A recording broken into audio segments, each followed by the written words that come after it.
Come here. Do you know there's an organization in MoCo that helps empower youth through sports, mentorship, and academic programs? It operates under the motto, Every Youth and Minute Matters. That organization is the 480 Club. And today, we talked to its founder, Coach Joseph Hooks. Run the intro. What? Good day, and welcome to What's Happening MoCo, an authentic, unscripted podcast from your Montgomery County government. Now, here's your host, Derek Kenny. Good day, and welcome to What's Happening MoCo. Today, we're talking to Coach Joseph Hooks. He is the founder of the 480 Club and 480 Cares. Welcome to the podcast today. Thank Coach. you. Thank you for having me. So should I just call you Coach or Coach Joseph or Joe? Coach I'm known by Coach Hooks. Coach If you've Hooks? known me since I was a kid, it was Joey, but All right. yeah, Coach Hooks. Once you're a coach, you're always a coach. All right. Well, we'll go with that. Thank you, Coach Hooks. Yes, sir. What inspired you? Well, before we go there, to be called a coach is almost like being called a mayor. You're like a mayor for life. You're a coach for life. What was your journey like, athletic journey like, to become Coach Hooks? Just a little bit of background. Sure. I mean, thanks to my mother keeping me in sports, keeping me out of trouble, keeping that structure. I grew up in a home daycare where she just took care of a lot of people in the community. Really invested in child care, and just having an opportunity was a great way to connect with others, learn new things. And I played a lot of sports. I didn't play football until middle school, but I was doing karate, baseball, basketball, just trying different things, different seasons. And as I fell in love with football, I committed to that.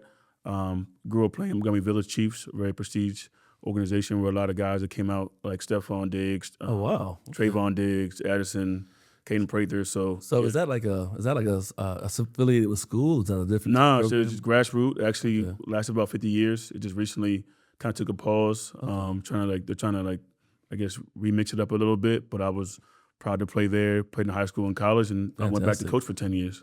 Oh wow. All right. Now, when you're talking about all the types of sports there, you went back and you became Coach Hooks. What inspired you to go beyond coaching and to create your own organization, 480 Cares? And what's significant, of course, about 480? Right. Yeah. So I always say, create what we had and what we needed growing up. I mean, football was our foundation, how we created a lot of brotherhood, even sisterhood. My mom was the commissioner of cheerleading, and it just brought a lot of people together. And so, having a lot of the programs I had in high school, but also looking at things that we didn't have. And so Montgomery Village, where I'm from, we don't have as many amenities or resources that a lot of people do, not only in the county, but in the country. I say that, yes, it's in Montgomery County. Small, but, mighty village. And, I was just inspired, actually, just traveling the world, seeing all the different facilities and programs people had. And I want to come back to my community and do that. And so by coaching at Montgomery Village, I was able to really focus on the winter months and, realizing we didn't have an indoor rec center, we needed somewhere to keep these kids engaged in training and mentoring. And I got introduced to a location, Soldier Fit. I saw the space. The owner said, "How can I help you?" And, it kind of grew from there where I was able to run that program. That's fantastic. Also, Soldier Fit is, I want to consider a friend of the program. Yeah. We talked to them. Danny, one of the founders, Yep. came in, gave us tips on how to get fit in the new year. And you're taking some of the same things, not necessarily the same things as goals, Soldier Fit, but you're using athletics and sports to benefit youth and teens. How does that work? How does the sports and athletics benefit the youth?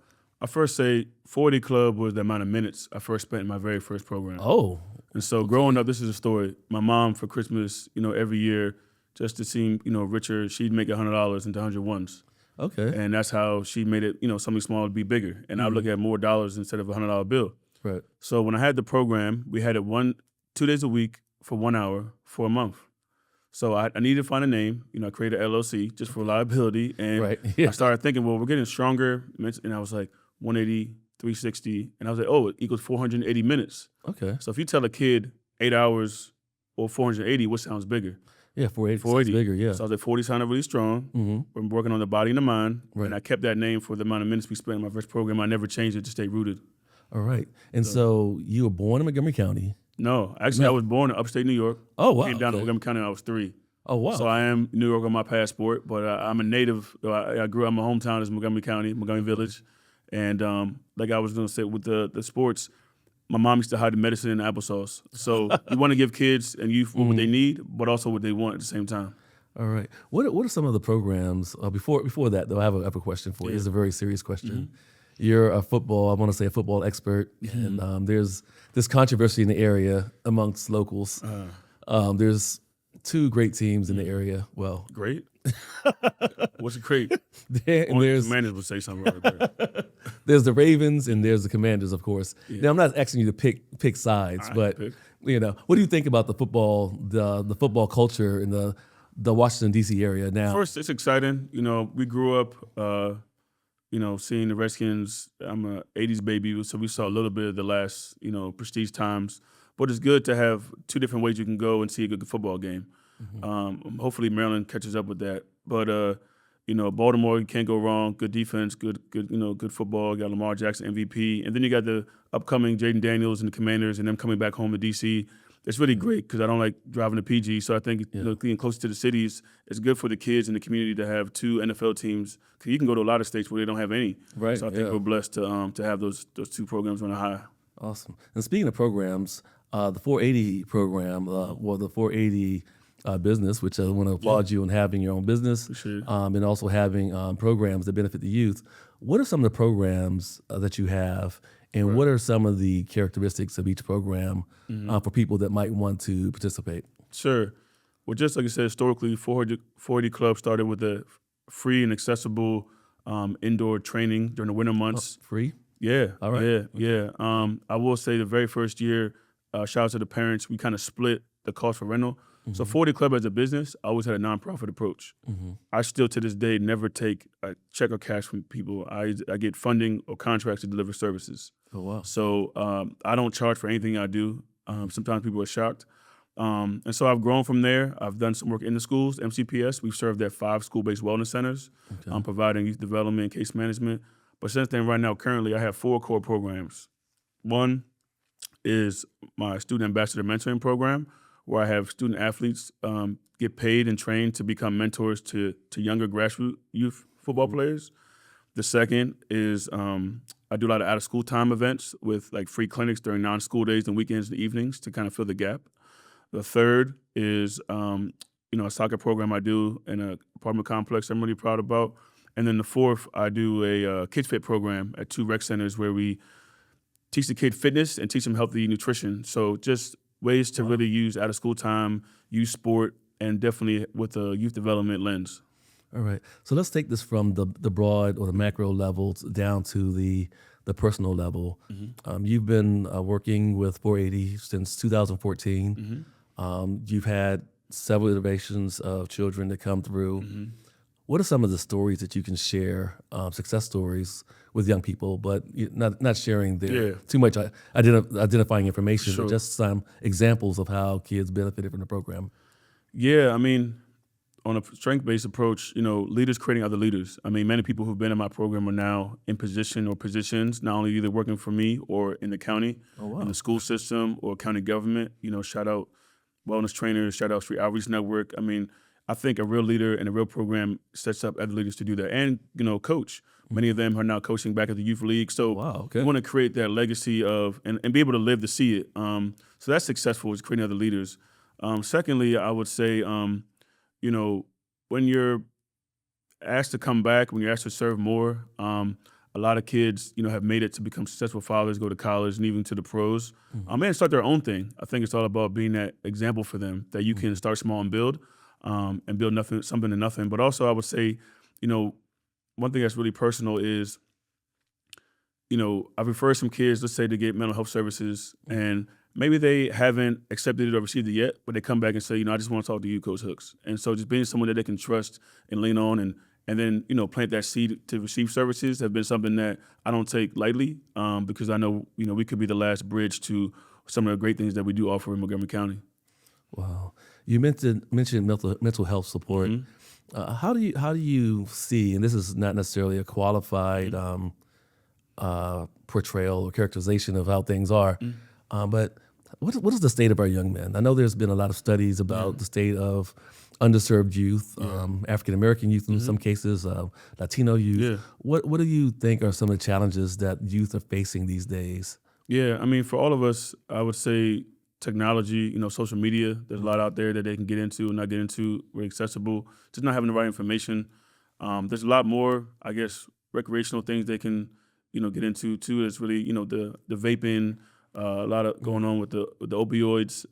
So some things that's kind of grown. Oh, wow. But I will say, I'm glad you said that. For 5 years, I've created and founded a athlete wellness summit.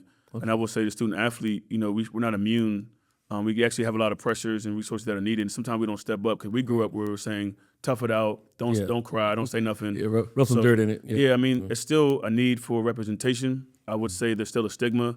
And I would say I would call it a crisis for our boys. I've lost a few players to suicide. Oh, no. Yeah, right. And I'm glad you said that. I would just say, for the last couple months, I did something with the Brookings Institute and the Collaboration Council on Black Wellness.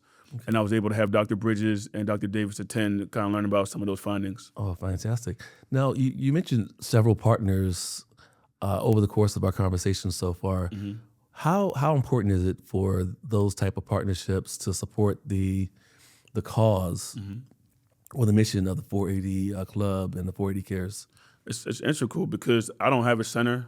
I have an office now, but, we're navigators. I call myself kind of like a Robin Hood. We got to kind of mix ourselves in the system, right? So we got to use our schools. You got to have relationship with your principals, your community school liaisons, the local government, because without that trust, you can't be in their buildings. You got to show and prove, and I think, it takes a village, and I come from a sports background, and, nobody can do nothing alone. And, we've used that to, like, again, hide the medicine in applesauce. If it's I provide soccer, someone else provides, educational support or enrichment or mental health. That's what it's about. And I think, as long as we have collaboration instead of competition, we can do a lot. All right, collaboration instead of competition. That's very refreshing. Speaking of refreshing, how do you want parents, or how do parents or kids contact your organization and to get started? And how do you suggest they get started with your organization? Yeah, so being a contractor, we serve where we're contracted at. So if I'm at two middle schools right now, Gaithersburg Middle School and Banneker, for example, in our after-school Boys to Men program. So if you go to another middle school, you couldn't be in the program. You know, just how things unfortunately work, compliance and insurance and things. But I do have community events. Sometimes I have free after-school clinics, so you can look at my social media at 480 Club on Instagram, where I'm offering. Last year I did a free football clinic, partnered with the Scotland Foundation, Juneteenth.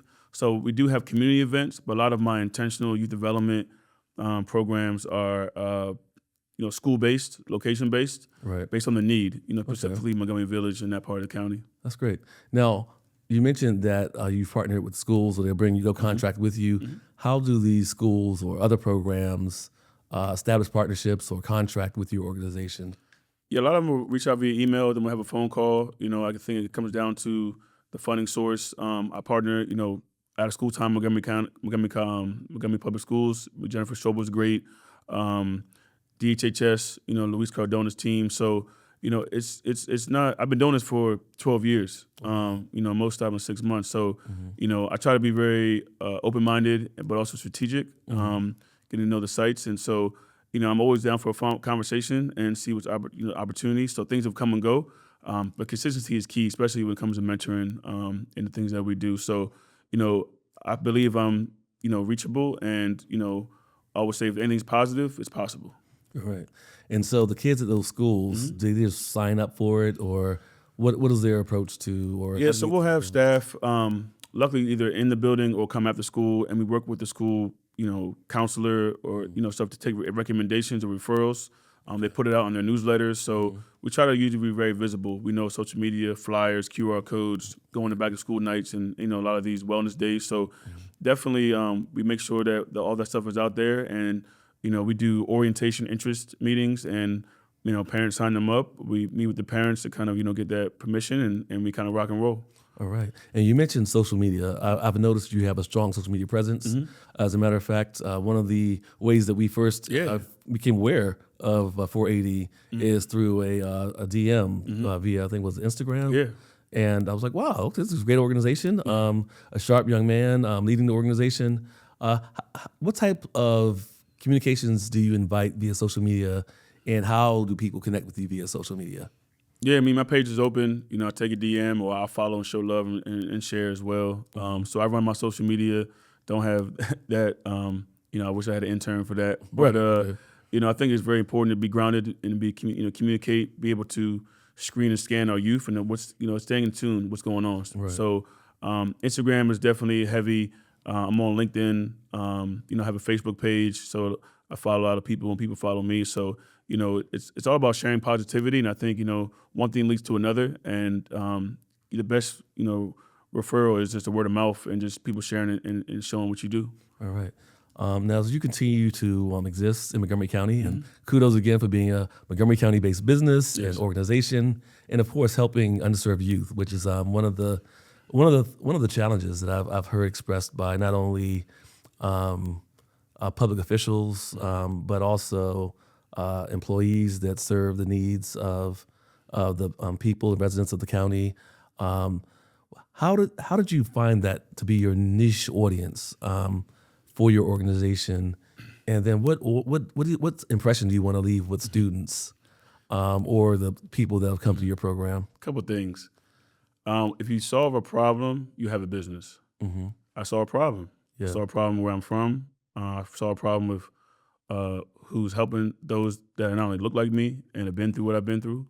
I saw a problem and opportunity. And I will say, in my younger days, a lot of the organizations that I get to work with now once told me I didn't have experience or didn't give me a job. Oh, wow. And so the niche was, I'm going to create what they say I can't do. I'm going to do what's needed.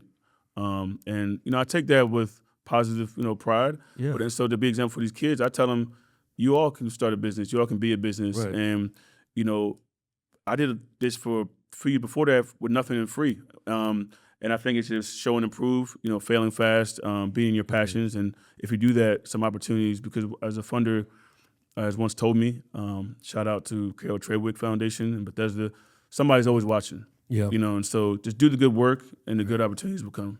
Well, thanks for doing the good work. That's incredible. And also, I want to give a shout out to one of my friends, Coach Otis Matthews. He's one of the he worked with the community technology team here, and he would always talk about experiences with some of the students and relationships that have gone on for years, and that type of connection between a coach and a player that continues on. What is your experience like? Do you find that you have like a broad community of young people that you've connected with over the years that keeps growing? It's a brotherhood, especially the village, Chiefs. But it's I still got group chats from 2017. I've been to baby showers, graduations, funerals. Oh no! Yeah. I mean, just being there for them. Like you said, it might be a former player's family member who passed. So, it's just not the good times and the tough times and that consistency. Of course, I got 2 little ones. Shout out to my daughters. But, all right. There's a lot of kids that have stayed in contact. And I'm always one message away. And whatever I can do for them, they know I'll do. If it's a letter, a referral, sometimes a quick job opportunity. And many of them work for me now. So, no, it's definitely family. And, I take that really seriously, too. That's very cool that you have kids who were kids, people that were kids. Yeah. Now, because of your consistency and longevity, they're able to not only benefit from what you were able to sow into the young people then, but they're able to carry on your legacy and build on your legacy through 480. Yes. That's fantastic. Now, what type of events or activities do you have coming up that you might want to highlight or make people aware of as we head into February and March and April, different times of year where parents are looking for positive activities or endeavors for their kids? Sure. I have 2 out-of-school time basketball clinics scheduled with Forest Oak and Gatesburg Middle School on February 27th. It's a half a day. I have one scheduled in April with Montgomery Village and Nillsville. So I just really try to target the communities that definitely have some gap.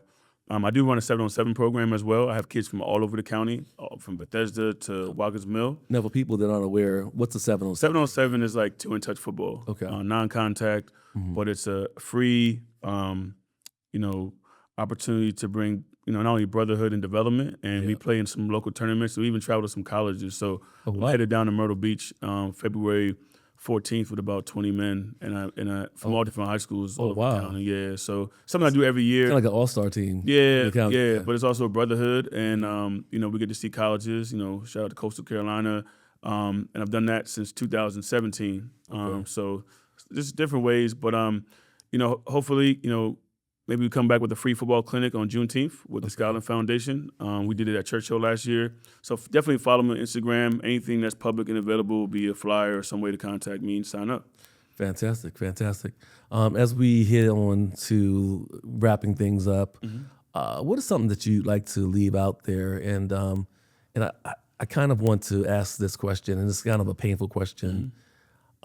You've experienced loss in your program where young people may have died to suicide. How has that affected you, and how has that helped you to identify mental health crises in some of the youth that you work with? Well, one of my coaches, he tells me, Joe, you can't save everybody, but I try. And I try by just creating opportunity. And I say, as long as the kid has an opportunity to make either a good decision or not, or have a resource or not use it, I think that's what we all can do. And, I'm not going to say I'm numb to it, but I would say that, I've done a lot of work to recognize, to do an extra referral, to ask the kid, how are they? I asked a lot of our young men, when's the last time someone asked you, how are you?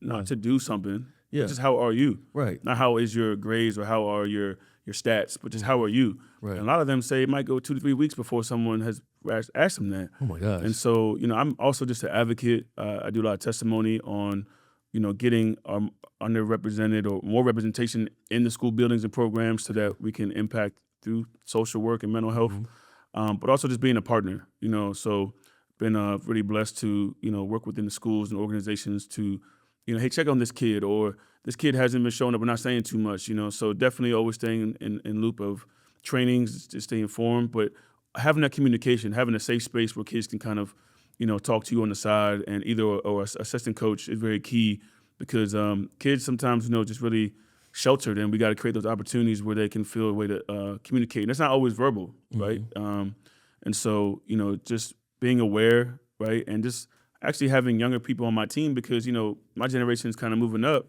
There's different lingo and different, swag and all those things. So you got to just don't be your worst enemy, and just be open-minded to stay flexible for this new generation that's going through a lot. All right. Well, that's what's happening, MoCo.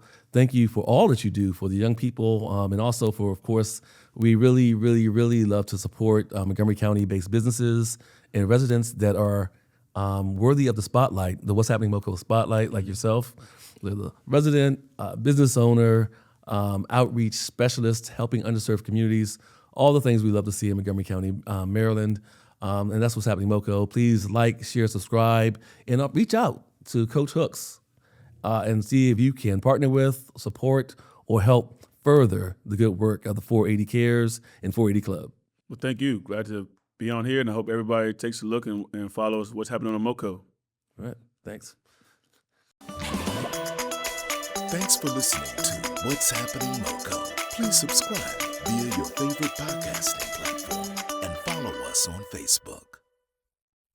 This podcast is brought to you by County Cable Montgomery, your source for news and information from the Montgomery County government. Connect with us via cable, Facebook, Instagram, or YouTube by searching for County Cable MoCo.